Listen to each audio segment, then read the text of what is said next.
Welcome back, and thank you for joining me. Today we'll explore the advanced level program for improving auditory sensitivity in children aged 6 to 8 years.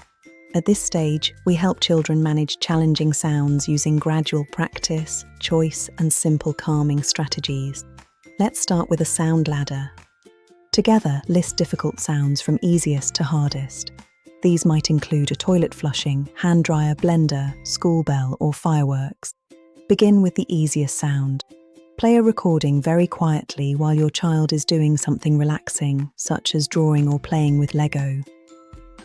Let them control play, pause, and stop. Over time, increase the volume or duration only when they're comfortable, then gradually move to the next sound. Another useful strategy is music. Start with calm music at a low volume and let your child choose what feels comfortable. Music can also be used before a noisy situation or as gentle background sound at home. Next, help your child make choices in noisy environments.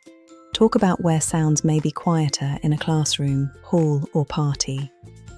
Practice a simple phrase such as, "Could I sit somewhere quieter, please?" Learning to recognize and communicate what helps is an important skill.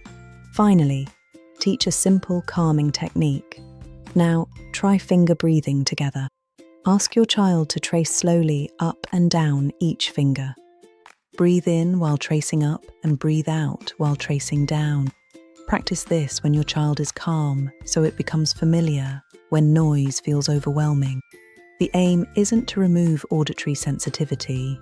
It's to give your child practical ways to manage difficult sounds. Confidence grows when children know what to do when sounds feel too much. Return to the Locus Therapy app to continue your child's personalized program.